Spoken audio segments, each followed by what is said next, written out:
We released a music video. Yes, we did. Here's Number one 3. little snippet of it. It's the third song that we released. This has Russ Skinner on it. Check it out for a sec.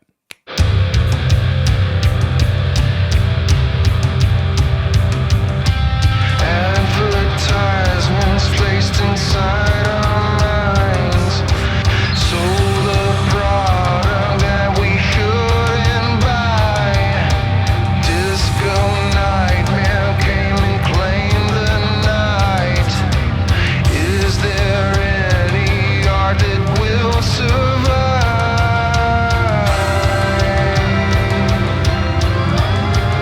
It's not looking good for us. It's not looking good for us. It's not looking good for us.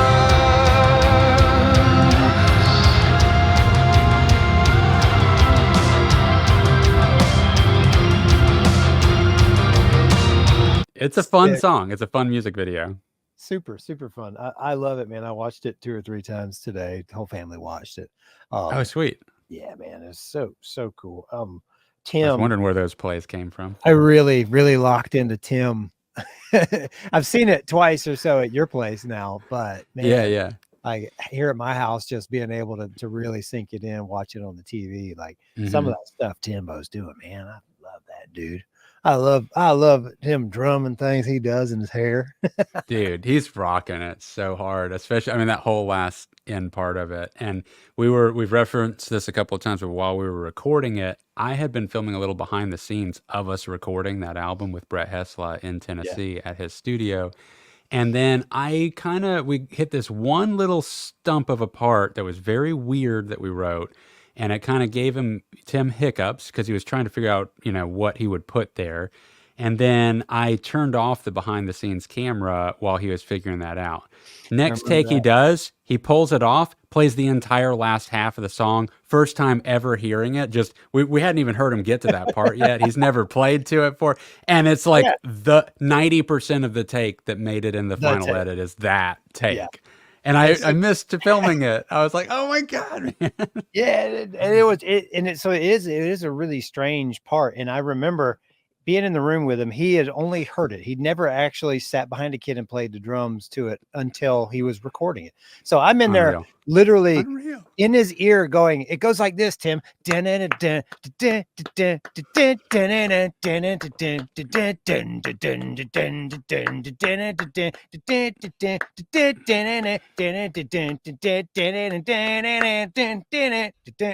like that. It's that easy.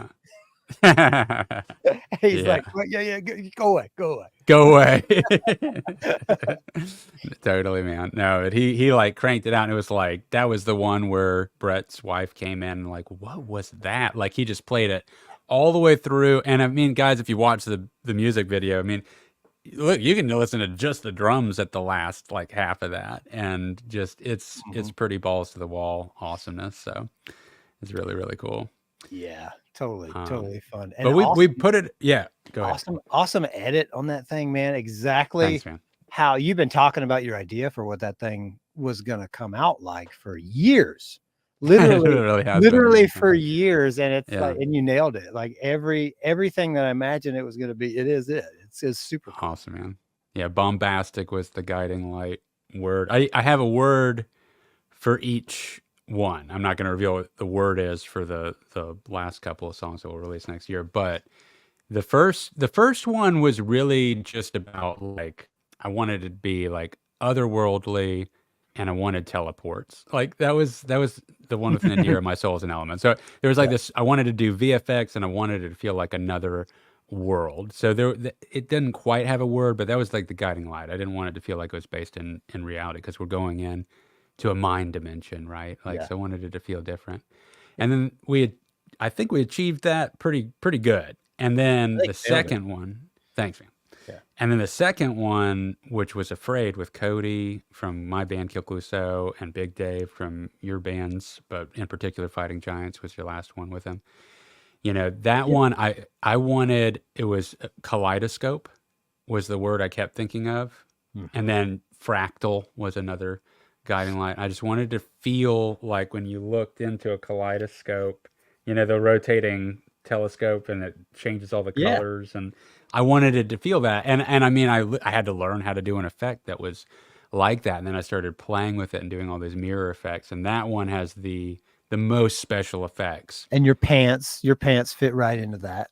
I wanted it to be zany and weird. We were going into a kind of like a crazy person in a way, Dr. Cthulhu. Yeah. I wanted his brain to be off, so we wore weird outfits, and you know, we weren't trying to look as cool as possible. We were just trying to look weird. Yeah, I was doing golfing Ace Ventura was my theme Yeah. for that Yeah. one. Definitely like golfing Ace Ventura. What I do realize though now it's October, it's Halloween time, and I've watched the first 3 or 4 Nightmare on Elm Street films recently. Mm. And that video has that feel of when every time they go after Freddy, they always go to the dreamscape boiler room, Mm. and it's eerily reminiscent. Afraid you're talking about. Yeah, now. the Afraid video, particularly the scenes with Cody, because it's lots of smoke, there's lots of reds, and in Nightmare on Elm Street there's a lot of red in there. It was totally not on purpose, but it has a similar, not the same, but it has a similar kind of horror movie. That's cool. Yeah. That's cool. You know, I've seen one of the Freddy Krueger movies. Oh, they're my awesome. favorite. They're Oh, really? Yeah. Like I when I was young, I liked Jason because Jason's the tough, cool guy, but Freddy's silly, and just how trippy and out there the deaths are. Because it's all dream deaths, you know. They had so much fun making those movies. They had to. The special effects team. As a kid, you know, our age when those were coming out was pretty young. I mean, we were like, what, 5, 6? I mean, they kept making them, so it extended into. Yeah, they look scary. Just the picture of Freddy in particular, I never got scared of looking at the picture of Jason, but the picture of Freddy as a young boy, that freaked me out. You know, I was like, oh, I don't want to see that, because I've never really gravitated towards horror movies anyway, and I really didn't want to at that age see anything like that. And then, I mean, as I've gotten older, I've liked more, but Tremors is still probably my favorite horror movie of all time. It's not even a horror movie. Oh, that's a great one. Tremors one, baby. That's so good. So what we don't have that Nightmare on Elm Street has is Nightmare on Elm Street has instant marketable credibility because it's a well-known name. So we just released our music video. Great segue. Trying. What a great segue. Yeah. We're trying to figure out how to populate this thing into people's feeds, and that's right, and get the word out there. So I tried I deactivated my Facebook for a week, and my first post back today was sharing the video. I don't think it worked. I think I got 8 people. It's like, that's the thing. It was a very nice break from Facebook, though. I'll say that it's been very pleasant. I think it's important to do that every now and then for your, you know, you don't realize how much time you're getting pulled into it. And I really experience it in doses. I get a lot more involved in it when I'm about to put out something publicly, whether it's some of my commercial work with the car stuff. And you know, it's a good promotion tool for establishing Rough Cut, and I enjoy it. It's not that I don't like doing it, and the only reason I'm doing it is for promotion. It's that I get pulled in too much, and I realize that it's not healthy for me to get pulled in as much as I do. So I force myself to pull away. Is more so what it is. And I do not get, and you're good about this too. In general, we don't get wrapped up in drama stuff. This is just fun stuff for the most part, sharing cool little neat things that are happening in our life or fun little moments. And I kind of consider it a neat little life archive of my kid and my family and vacations and cool little accomplishments. There's no point in using it for that kind of stuff. And there was a lot of negative stuff happening a couple weeks ago. We had, you know, a couple hurricanes back to back and things like that. But Facebook, I feel like it doesn't have the same kind of way to it that Instagram does, where Instagram is a program I can get on and be entertained in a good way, just from because it's very tailored to whatever you're looking at. If you hover too long over a dog video, guess what? The next couple things you're seeing are dog videos, German Shepherd videos. Facebook, I don't really understand how the algorithm works, but I know sometimes it gets to where I kind of just see a lot of negative stuff in the feed, and it makes me not really want to be on it. So I turn it off.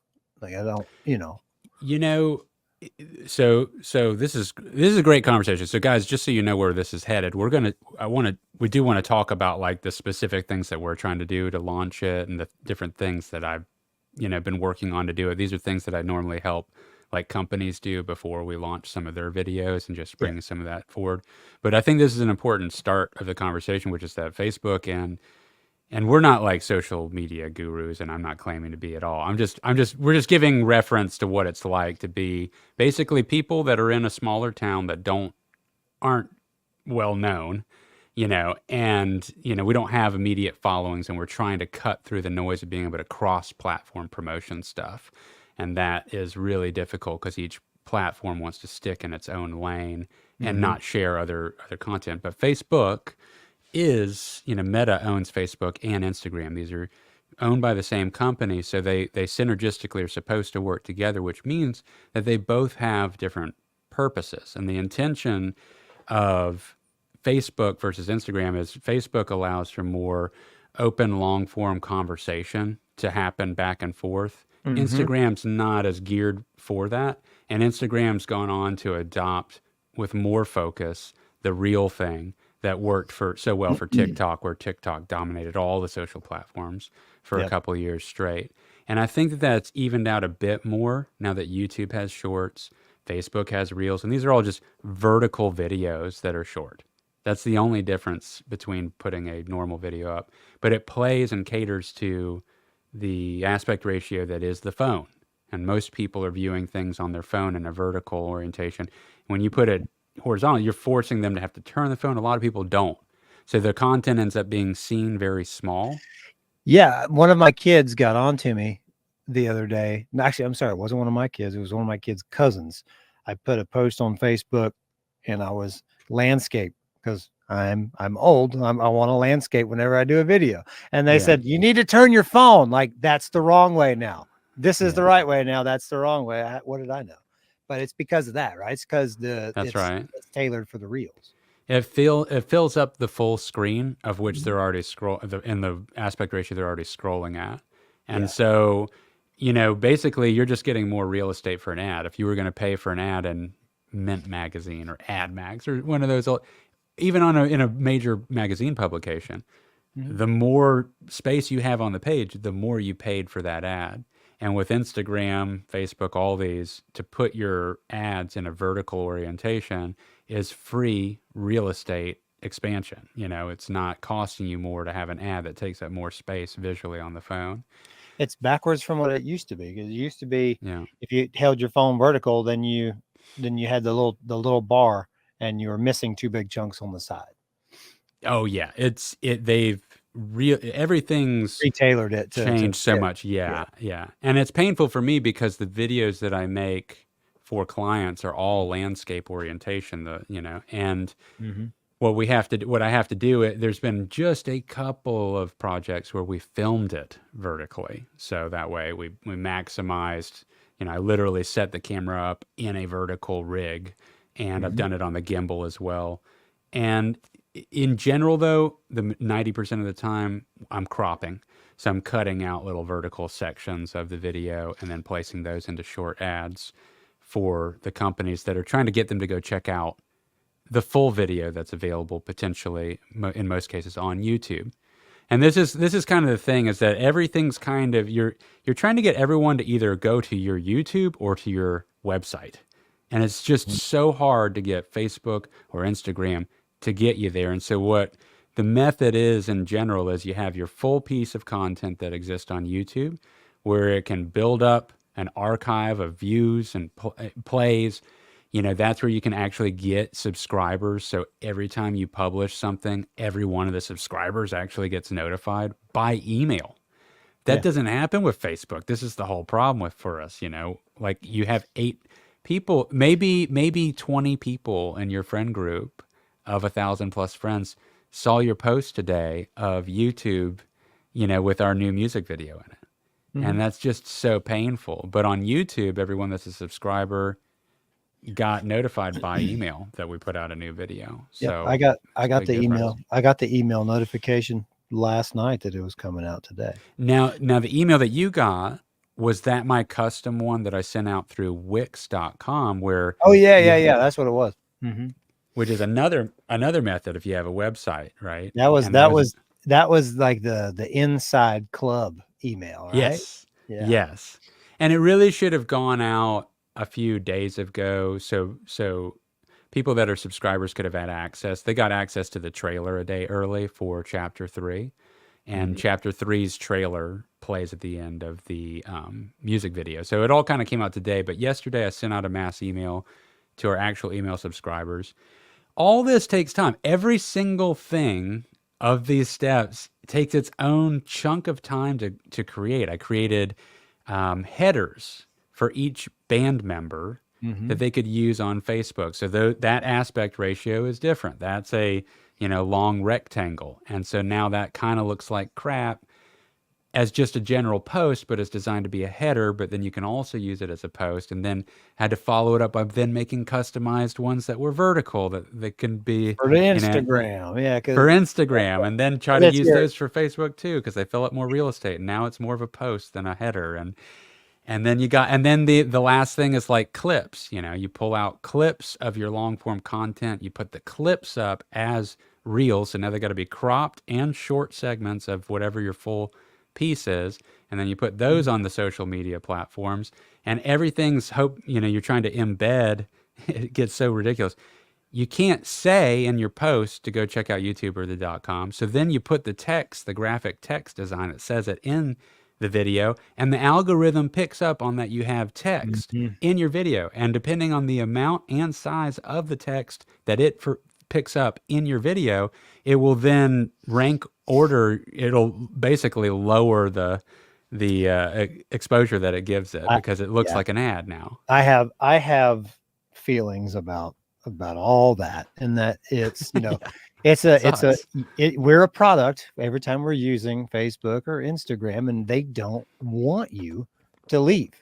They want you to stay and keep scrolling and keep hovering over advertisements that are cha-ching, and it's infuriating, but it is what it is. I mean, it's they're all that way. Everyone up YouTube, Spotify, everyone wants you to stay where you're at. There was that really good documentary called The Social Dilemma. That's like hands down explains it to the T. It's like it's free. That means you're the product. That's right. why All your data is the product. All your ads can be designed for you. It's maddening, but I don't want to go down that rabbit hole. No, but at the end of the day, it is a tool that wasn't available before. And I feel like, in a way, by the time we figured that out and had the money, the time, the product, if you want to call our art a product, but the finished art to put out to the world, it's kind of like we missed the window of the organic reach. That doesn't exist anymore.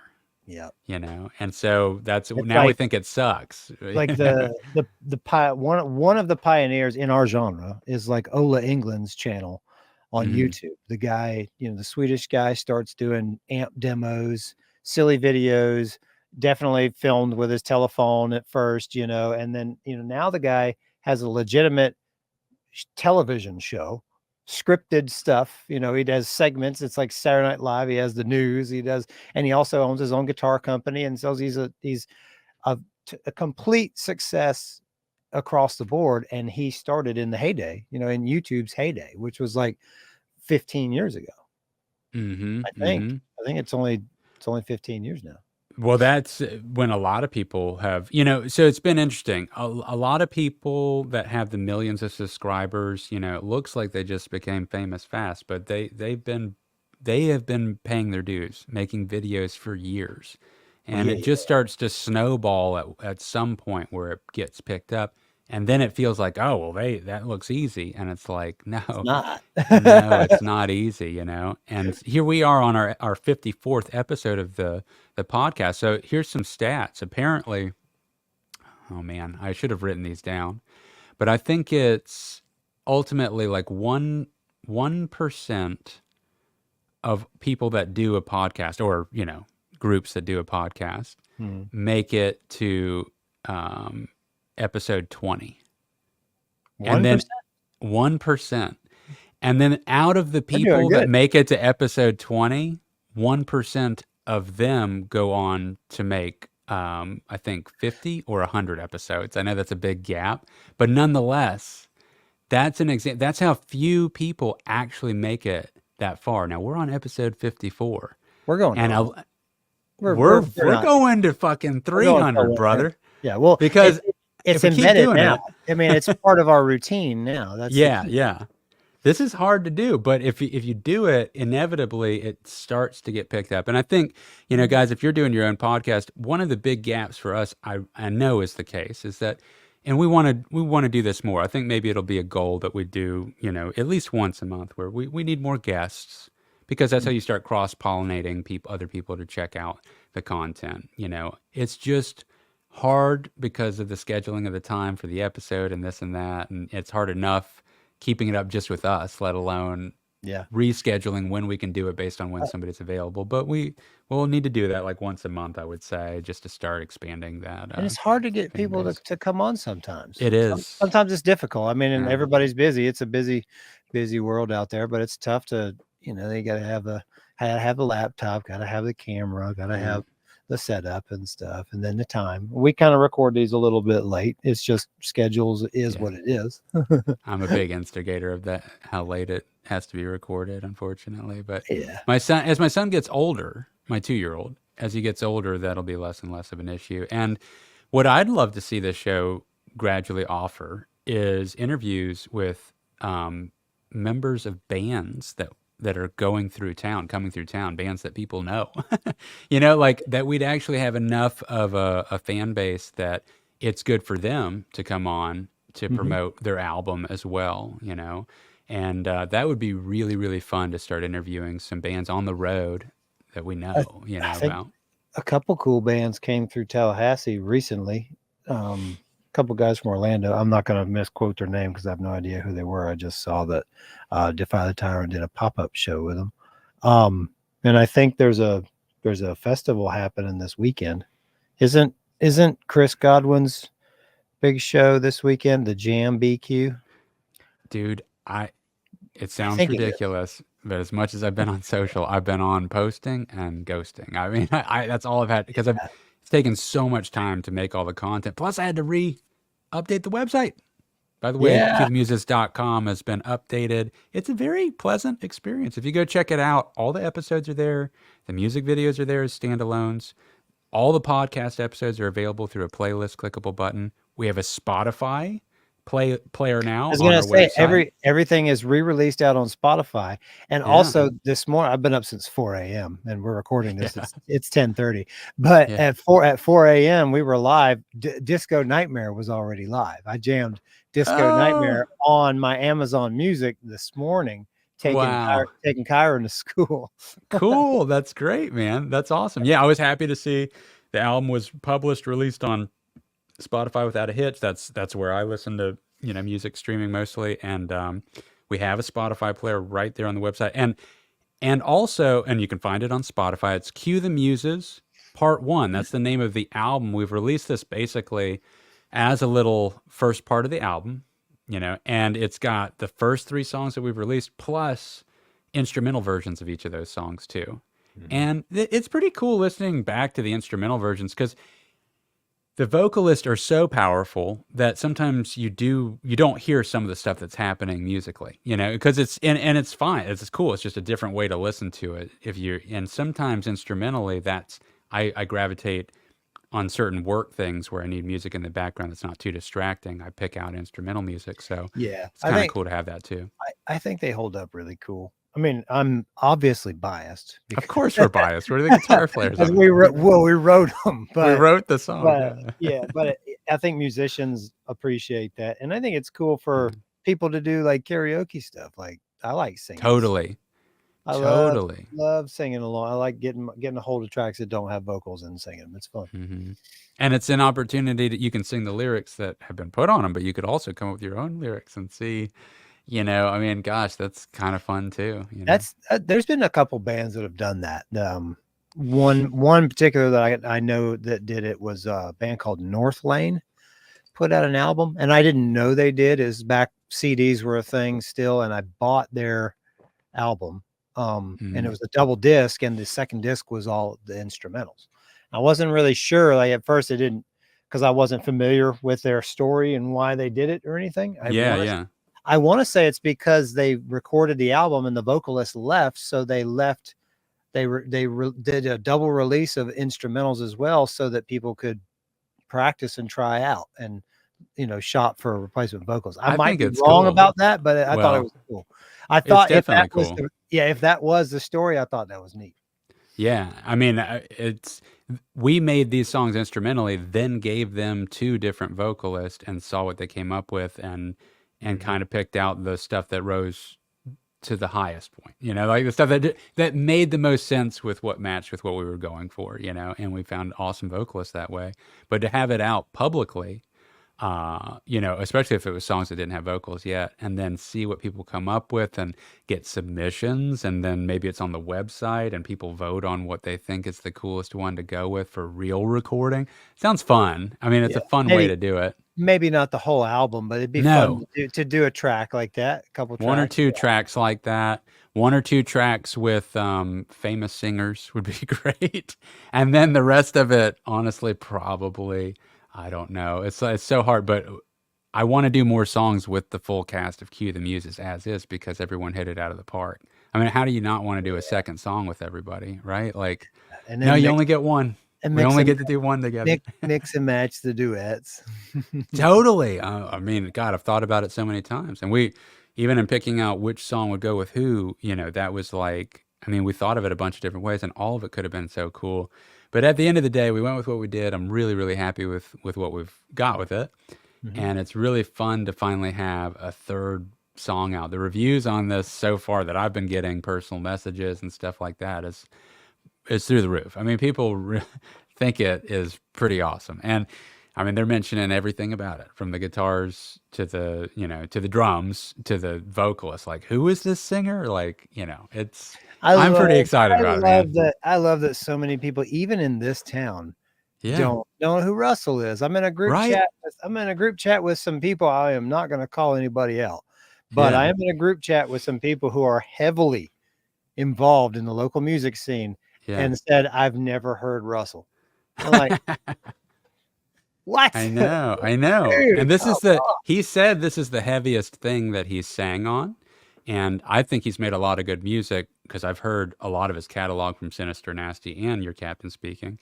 But I definitely think his voice works very well for heavier music like this too. I mean, the dude can belt it. Yeah, Russell needs to do more heavy music. Maybe he will. Maybe there will be some more heavy music. That's my goal. My goal in life is that everyone I collaborate with, just put a little heavy. You know, even with you, like, you got me heavier. Yeah, a little heavier. Kill Clouseau didn't hit some of the heavy aspects that we have on our album here. You know, you helped bring me into the heavy stuff. I think, you know, I probably instigated a little bit more weird time signatures here and there, you know, but that's what's fun about the chemistry. And I think it's a great dynamic that we're only gonna build further onto it. Yeah, with the stuff that's going to be coming down the pipe. Can't talk about anything now, but it's there. We're gonna start writing again soon enough. That's the bottom line. Yeah, like we're not waiting until the final episode comes out next year, but we're gonna go and start writing some more music sooner than that. Fun segue, real quick. I don't want to take up too much time with this, but super fun segue. When the other day I got a text message from my son, send me a photo of a festival that I thought was absolute baloney. You know, you ever seen those photos, like make-believe festivals, like, oh, it's the late 90s pop punk festival, some 41 and all these, you know, whatever. I'm not familiar with this. No. Well, it's like there's gags, right? And they're festival gags. They're fake festivals with all the emo bands from, it's like 70 bands on a flyer. It's not real. But Kyron sent me a festival and it's like Metallica's headlining with Gojira, yada yada yada. And then Kyron sent me 2 pictures. One was the overall picture of the festival, and the other one was zoomed way in up close on the name Acid Bath. Mm. They are getting And back together. and I mhm. said, this is fake. This is a joke. It's Yeah. not genuine. And then he looked into it. I looked into it, and from what I understand, they got Dax Riggs to agree, because that was the thing. There were people out Okay. there. I've done a cover of an Acid Bath song and put it on my YouTube channel. It got butchered. People destroyed it. You're not allowed to sing Dax Riggs stuff. I thought I did a Yeah. half-ass okay job, but I was just having Yeah. fun. Kyron played bass on it. It was great. But People are territorial. people were very territorial about Dax Riggs, and they said if they do a reunion and Dax isn't singing, it's just a cover band. Uh-huh. That's Uh-huh. all, and they're like that, and that's like unanimous. And I kind Yeah. of agree, Yeah. but Dax agreed. Now the problem is they don't have Jimmy Kyle, I think is his name, the drummer. It's not the Uh, original drummer, but they have the drummer from Goat Whore, Sammy's band. They okay. have, I love this. They have so Mike Sanchez was the other guitar player. So Acid Bath was Sammy Duet, Mike Sanchez, guitar players. Then after Acid Bath, Dax and Mike Sanchez went to Agents of Oblivion, and they played Agents of Oblivion.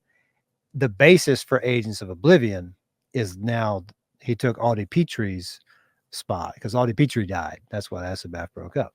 So now the Agents of Oblivion bassist, I don't know his name, but he's playing bass. I think that's a super cool thing that the show is in Las Vegas, unfortunately, next year. So probably not going to Well, go. but are they getting together to write more music or just to perform a show? They are doing a reunion run, performing songs from the first their 2 albums. I hope it turns into something with more music. The problem is the individual who passed away, Audie Petrie, was a preliminary songwriter in the band. It was like that, to me, like the stuff that made S, because it's special, right? It's nothing else really touches that area. And what made it that was Audie's presence in the band. Yeah. And so it's, I'm not saying it's not going to work. I really want it to work. I wanted some cool stuff because Agents of Oblivion stuff was amazing too. It's just a different thing. I actually keep their album on my desk, but we can segue back into the Muses.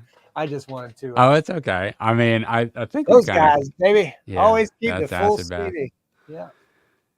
Yeah, they've haunting, amazing stuff. And the lyrics, I didn't realize how cryptic they were until you said them aloud, like talking them out. And I hadn't revisited it in so long, but I went on an Acid Bath trip again.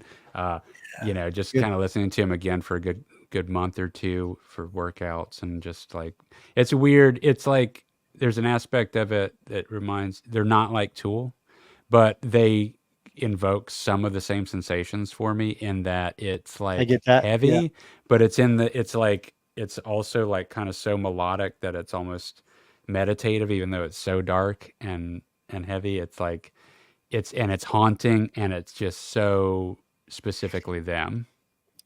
Yeah, absolutely. That part, they have a thing, and it's captivating. Their music holds me whenever I listen to it, and I can't break away. I have a hard time breaking away from it. Lyrics are, I tell my son, my joke is Acid Bath is like the forbidden fruit of heavy music. If you find anyone who likes Acid Bath and they're not a musician, you might want to worry about them. Yeah, but they're great. Yeah, they are great. Yeah. Where were we were segue. You had a segue about statistics. Oh, were you want to go down the statistics route? Well, yeah, just so there's a few ways to get there. We'll use this way to get there, which is that one of our good fans on here, Ryan Mahoney, he's followed a lot of our podcast, And he has his own, he puts up his own videos of doing guitar covers, and this guy, a song will come out, and then like the same day he'll be doing a cover of it. Like he learns it like that fast. Yeah. And I he's thought unreal. he's great. And you guys should totally check him out. He's on Facebook, but I think I read some post and it was in passing. It's hard for me to keep up with everything. I believe he's going to be putting more attention on his YouTube channel now than Facebook. And I'd say that's a good thing, just in that Facebook is super challenging to, one, you don't get paid for it. You know, like you can't work your way towards getting paid. Now, I don't know how it works actually with doing covers, which is what his thing is. I don't know how pay works with monetization on covers, but I do know that YouTube is a place where you can actually build up an archive of plays that's like people can really see. It's got more permanence to it. It's more of a portfolio. I think that's a really healthy thing that he's going to be putting attention there. And so we wanted to mention his channel, which I don't want to say the wrong name for it, but it's at RPM Guitars 92. So RPM Guitar Covers is also maybe the way that you could find it, but for sure, youtube.com/@ RPM Guitars 92. And he's putting up videos all the time covering stuff on guitar, so it's super cool. Look for the long-haired guy ripping up that maple fretboard pale blue burst Ibanez. Booyah. I think it's an RG. It's a really cool guitar.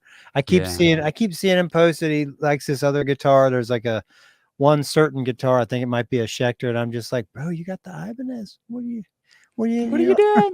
You know, I know that journey though, and I support it to an extent. Yeah. Yeah. But Brian's awesome. I asked him to cover The Fire Inside by Phineas, and he threw that thing out there. And the solo. I was like, what? Nice. He's so awesome.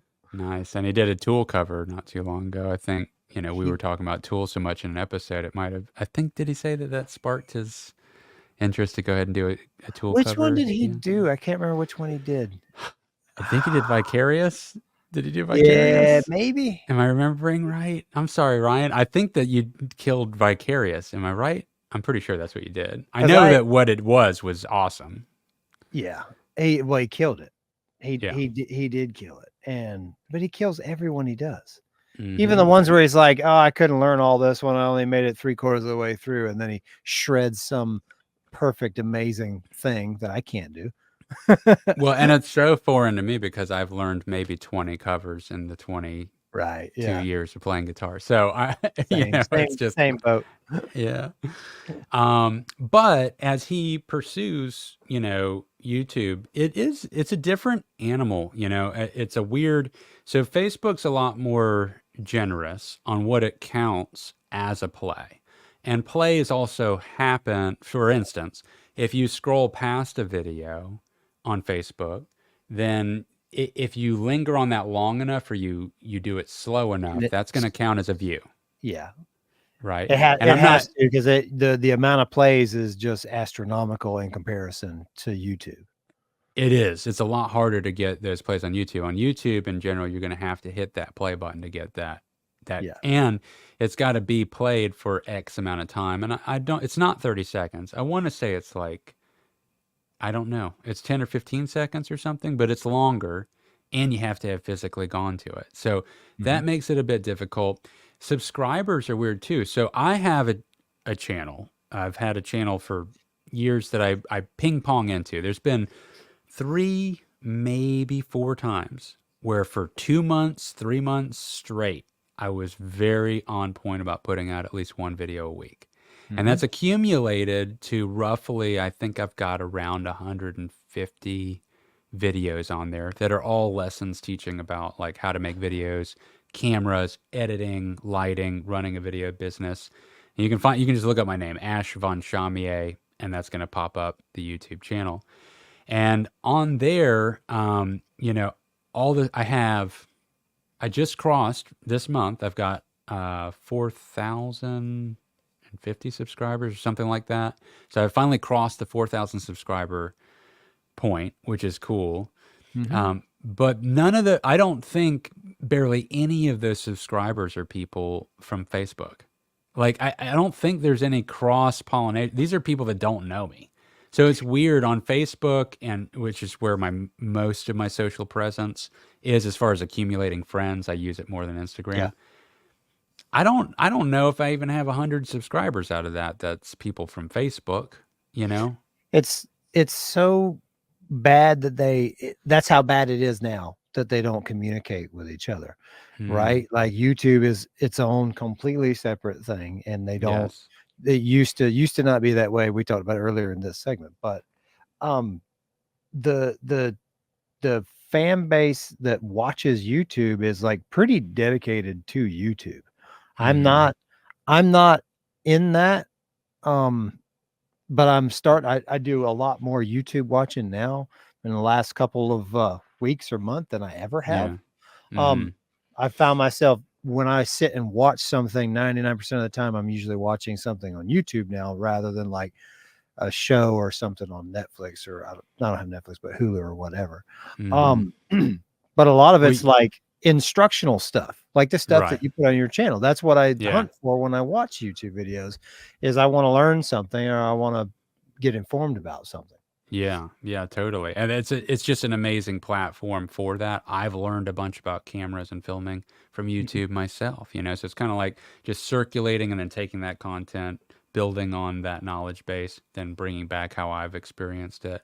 And everyone finds it really helpful. The conversations are in the comment threads on a video that's actually doing well are pretty informative, and it's a great exchange of information. It can be a really healthy environment. It can obviously be negative if I was making controversial content, which my stuff is not. And, you know, you mentioned that you're kind of getting in, sometimes you're watching YouTube instead of Netflix and stuff like that. I mean, just to point out, in case, you know, any of you don't know, but YouTube is by far, wide and large, way bigger than Netflix or any other streaming platform of video. Oh yeah, as far as content volume, yeah. Well, people watching it, there's way more views happening per day on YouTube. It's free, and it's endless amounts of content. The whole structure of it just lends itself to be. I mean, we're talking about almost double or something like that compared to Netflix on a daily watching base, if not more. So the biggest audience on the planet, absolutely, is YouTube. So that is where, if you can have success on YouTube, you're having success on the biggest video platform on the planet, which means you have reach to everybody across the planet. There's no paywall for it. It's amazing. And depending on the type of content that you have, it can be more or less advertiser friendly. So that's where I wanted to kind of give you a peek behind the curtain on my analytics as a small, very infancy level channel. I've worked on it a few different times. I'm back in the swing right now of like making content for it regularly again. And when I say that, I put out one video in June, and I just put out one more last week. And now I want to try to make 3 a month, and I want to make sure that they're good videos and I'm not just fleshing out a bunch of content. And part of the instigator for that is just seeing that, like, they're one of the most famous YouTubers for camera work, for teaching about cameras on YouTube, is a guy named Peter McKinnon. And anybody that's in photography on YouTube knows that name. He's that popular. And he's got millions of subscribers. And years ago, he had a check that he received for $25 from YouTube. And he made a video about that check like 3 years later. And he said that check was, when he got that check that month, he quit his job at the camera store and he decided he was going to go for YouTube full time. Okay. $25. $25 convinced him to do it. And here he is years later, and that dude's a multimillionaire for sure. I can make money doing this. For real. Fuck so you guys. What I'm going to do is I'm going to actually share my analytics page. You're not supposed to do this, but this is so buried into this episode that I'm not going to get in trouble for it. So if you guys are actually watching this, if you're curious about how YouTube actually works and how much you can actually make, here's an example. Oh, I got to do my little share screen here. Share it up. Sorry. Share it. Share it up. So we can do a little bit of math together just so you can get a realistic idea of the potential, but how hard it is at the same time. So channel analytics, boom. Okay. Can you see that? Because my whole screen I is can that see now. it. I can see Okay. the analytics. All right. 7.2K. Okay. So that's how many views. I have 7.2 thousand views in the last 28 days. So that's how it does a 4-week span.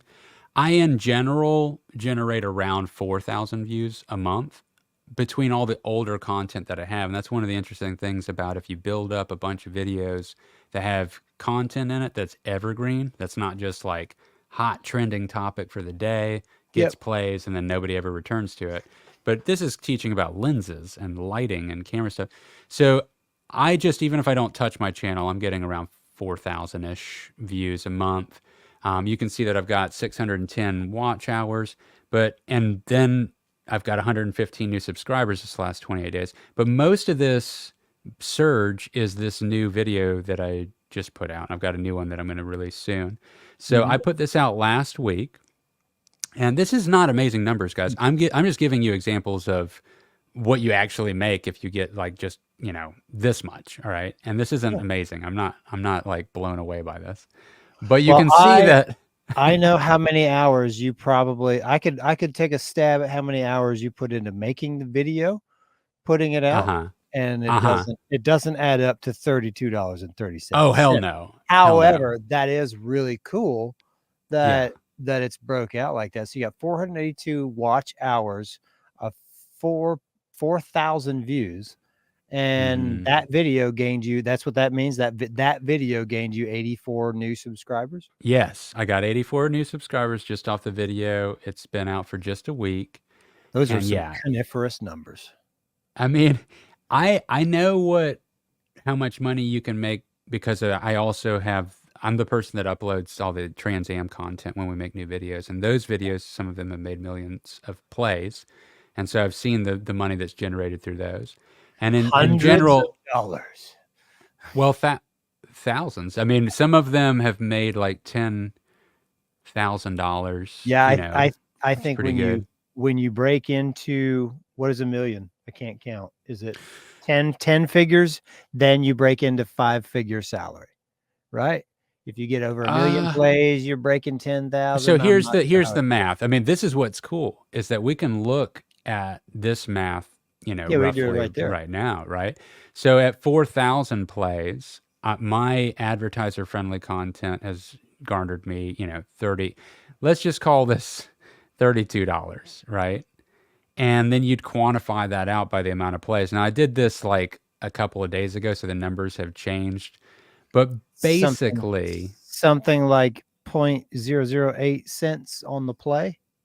Well, the way I like to think of it is if you had a channel that with all of your videos, all your old ones and your newest stuff that you're putting out was able to generate roughly 1 million plays per month, then you're going to make somewhere between $2,000 to $8,000, depending on how user-friendly or advertiser-friendly your content is. Yep. And what I can see here is that this is actually pretty advertiser-friendly to have gotten $32 out of just 4,000 plays. So this would end up being somewhat on the higher end should I get to a point of having 1 million plays. The advertisements give a variable to how much income it's bringing in, because I did the quick math at that breakdown, and that's exactly what it is. So $32 at 4,000 plays means it's $8,000 at 1 million plays. Perfect. At that ratio. Yeah. So that's at the high end, right? So I'm on the higher end. And the reason is it's about cameras, right? So that's what it does is it helps advertisers pinpoint the right ads. Yeah. So for us, we have a bunch of miscellaneous stuff. Like on our channel, we should probably get, all kinds of music recording commercials are what people are seeing, amps, guitars, new albums or whatever. Like that's what the MuseCast is probably generating for ads for people that visit our channel. But in my case, it's selling cameras and stuff, and that's a good high ticket item. And so I think I'm on the higher end, which is really inspiring. So if I was able to generate, get to a point of generating a couple of million plays or 1.5 million plays a month, that would be pretty substantial income. That's a salary. Yeah. That's pretty good. So, I mean, what my goal is, I'm stating this publicly, guys. I'm doing this so I have to do it. I'm saying this so I have to do it. But my you goal, can't go talk about it and not do I'm it. going to talk about it, right? My goal, guys, is that I want to get to a point where I'm basically doing my channel, which enables me to also make other creative content like Cue the Muses, and 4 major projects per year that are commercial work. And hopefully a couple of those are car films, which are really fun and cool and unique and very movie-like. And a couple of those are large music video productions for bands that are on labels. That's my goal. And then that also gives me the promotion, the stuff to talk about on my channel, because I'm getting to still do all that video content professionally, which makes my stuff a little bit more legitimate. There's a lot of YouTuber channels that talk a lot about cameras, and I'm not criticizing them. I'm just pointing out a difference between my content and theirs. And they don't have the body of work that I've done over the last 20 years to showcase all the different cameras that I've used and types of projects and the end result of that. It's more so they became YouTubers very quickly. So their body of content's much smaller as far as professional work goes. So I'm kind of bringing that real small town commercial work that's still extremely successful. You can be in a small town and still have a great, income come in. You don't have to go to a big city to do it. That's my thing that I'm bringing to the table. Yeah, and those people that are talking about cameras on their YouTube, that's their experience, right? They make YouTube videos. They make their in a lot of cases, yeah. And that's really awesome, man. I think you can do it. I know you can. Thanks, do it. man. And it's so hard. It's so hard to do it for free. I'll push you. I'm going to start texting you like, "Hey, you working okay. on this video? What are you talking about this week?" Let's all right. Keep it going. We'll talk about it here every week. Okay, cool. I'm going to try to do it right now. My goal that I'm trying to stick to is 3 a month. That's 1 every 10 days. And and it's whatever the subject is. So I'm about to wrap up another one and put it out. And I enjoy making them. It's just I always feel guilty when I start making them because it's not bringing in money. I'm not spending time with my kid. I'm already working like a crazy person on everything else. I'm also trying to do the art with Cue the Music.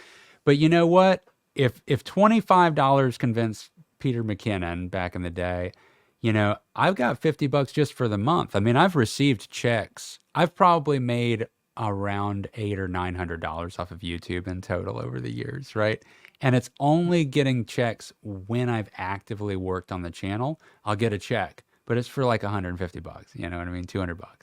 Yeah. And this is the most I've ever gotten in the shortest window of time off of the least amount of content. Yeah. So that's an endorsement. You're scratching the surface is what you're doing. Yeah. You're digging through a layer and you're going to get to the next layer and you're going to keep digging and it's going to keep getting deeper and deeper in a good way. Yeah. More and more justified. Yeah. And you're doing. I think you're doing a great thing. The thing with family, that's so tough, right? Because I have like a 9 to 5, and my 9 to 5 is not it's creative, but it's not anything that we do. Part of like what our project is. It's not related to music. It's not related to art. It's construction, and that's its own art, its own thing. But that's my career, right? And this is everything else I'm trying to do here is all the fun stuff that I would like to do full time, but it's just a slow burn. It's learning things and doing things. For me, with YouTube videos, like stop motion is what I've always loved stop motion. You and I've talked about this before, puppets, and I've started making armatures and puppets, and I think this is so cool that you're doing this. It's going to be a really slow thing, and I'm doing it slow on purpose because it's not something you can rush. Like, because you have to just zen and be one with the puppet, and I'm not rushing into getting all this stuff. I've spent like $40 on some aluminum wire and some epoxy and some like just different parts and pieces, and clay sculpting is something that I had no idea I was going to enjoy as much as I am. Awesome. the clay sculpting for like the faces, like making faces. Like I find myself almost every night since I started doing it, I'll take a ball of clay and I'll roll it up and make it into a face, and I'll Yeah. show it to my son and show it to Amber, and then I'll smash him all up and I'll do another one. And it's Yeah. like reset and repeat. And Amber made me save one. She's got one sitting on her desk. She's like, "Oh, I love it. I don't want you to destroy it." It's like, well, that's the point. None of them are permanent. Like that's like they exist for an instant and then they're gone, and it's improving every time, trying to get better and better. It seems like such a silly old man thing to do, kind of, like I don't think so. I think that yeah, there's still a large attraction to the aesthetic that is stop motion. That, yeah. I I'll think people really like it. And Wes Anderson, in my opinion, has done a couple of the coolest stop motion movies that, I mean, I just absolutely, The Fantastic Mr. Fox and The Isle of Dogs, those are not just for kids. Those are excellent, beautiful movies. Yeah, I just love Coraline. them. I don't know. Coraline was fantastic as well. It Yeah. really was. That wasn't him. I'm not sure who that was. No, but it was excellent. It was very, very good. Yeah. And so I made the first little puppet I made. It's funny. My stepdaughter, who doesn't even listen to this kind of music, she was like, "That looks like the Tool guy from the Tool video. The little guy with he's got spiky hands and stuff." I was like, yeah. you know what? I think I'm on the right track. Like, Yeah, this, man. this isn't the one. This is not the one, but it's on the right track. Yeah. So I think it's so cool that you're exploring it, and I think it's got a lot of. I think having a YouTube channel, if that's what you want to do, but a YouTube channel that has like stop motion stuff in it is super cool. Well, I have no business trying to show anyone how to do anything, because I'm trying to gain the information watching. That's how I'm learning. Is I'm watching YouTube. There's some amazing YouTube channels out there that have instructional videos on how to build the armatures and things like that. But again, with what you're doing with your channel, making a little bit of money, building it up, this isn't something I think that I want to do with YouTube. I would like to learn to do this to bring more possibilities to our projects in the future. Yeah, I mean, I'm definitely interested in stop motion style animation for like Even if it's videos if it's just like Robot Chicken, Well, Robot Chicken's phenomenal. I mean, amazing. I don't want to knock down Robot Chicken. That's not what I'm saying. Like, but there's a difference between like a Coraline or Fantastic Mr. Fox and Robot Chicken, in the sense that Robot Chicken is like us. Yeah, totally. Yeah, it's very much got that. Unfortunately, that sound issue just popped up all of a sudden on your last statement. Oh, what did I do last time? Your digital crackle. I had to turn it off, turn it on. Hold on, I'll do it. Go ahead. Okay. Segue us to the next piece. Well, we're almost at the end of our little hour-long session this week, but I think there's a lot of fun things in the near future. Dick's working towards stop motion. We're talking about writing more music, and next year the other episode will come out, but much more soon than that. At the end of Disco Nightmare, you see the trailer for our new Chapter 3 episode that's done, and it's just a matter of releasing it. We are going to be putting that out, and it says it on the website, but on November 13th, that's 11/13 on 2024. And then it's out. It's a full episode. It's got Disco Nightmare in it, but you'll actually get to see what is going on. There's some aspects to the video, as cool as it is, it does work as a standalone, but there's actually some story elements that are happening as to why there's like 2 different versions of the singer and all that stuff. And it's really fun. Oh, you don't have audio. Oh, your mute button's on. We just make shows, but we don't know how to. There'll be like little Easter eggs for you when you watch the video. Yeah. What were you saying though? There's something. Was that what you were saying? Oh, yeah, that's what I was saying when I came back. Okay. When you Gotcha. you watch the music video, then when you see the actual episode, the actual chapter, you'll be like, oh yeah, okay. Yeah, totally. We've never done it this way before, guys. Hopefully it kind of works out, but we put the song out before the episode, and it's fun to have it out there. So if you guys do check it out and you dig it, please do share it. And Dick, we're going to have a weird couple of weeks coming up here. All right, here's our goal, guys. Hopefully, if we can get Russ to time it with us, we're going to try to get the singer from Disco Nightmare on our podcast next week. And then after that, you're out of town for a week. And then the week after that, I'm out of town. So there might be a 2-week gap there on the MuseCast. But when we get back and we're both in full swing, the week after that is the release of Chapter 3. So we'll have a lot to talk about. And if we haven't had Russ come on before our trips, I'm going to be in Las Vegas filming for SEMA. You're going on a cruise for watching some of the biggest heavy metal bands on the planet. We'll try to get Russ on then, when we get back. Yeah. And I'll be in Tallahassee for a week. Sometime first or second week, November. First week obviously won't help because you'll be gone, but I'm gone November 5th through 10th. Okay. I just realized how bad that is because I picked the 13th, and that means I've only got like 1 day of being back to get everything. I got to get everything ready before I go on launch. Yeah. Well, yeah, it's fine. I don't know what my schedule is going to be, but I'll be up there sometime in the month of November for a week, possibly 2 weeks. Okay. Back and forth. Kyron's talking with Tristan about this birthday thing. Yes. Today. So I don't. Tristan's coming with me to Vegas, so we're talking about doing it before we go, like 2 days before. I'm like, all right, man, it's going to be a lot getting ready for the Vegas trip. So I'll try. We'll talk about it offline.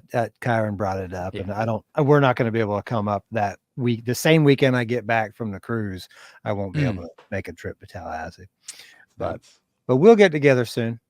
Yes, we will. The episode is out, guys. Go check it out. Is there anything else we need? Well, the song is out, but the episode will be out. I'm sorry, the music video is out. The songs are out. The episode comes out on November 13th. Yes. Actually, I think Nadira put the post up with the music video, and she said, "Check out the new episode of Key of the Muses." I'm like, whatever. If they watch it, they'll get the idea. As long as they watch the song, they'll figure it out. They'll figure it out. Either they'll love it or they'll hate it, or they'll think we're okay. Yeah. Hey, you can't. I mean, that's Nostradamus talk right there. Yeah. Mitch Hedberg. Or that too.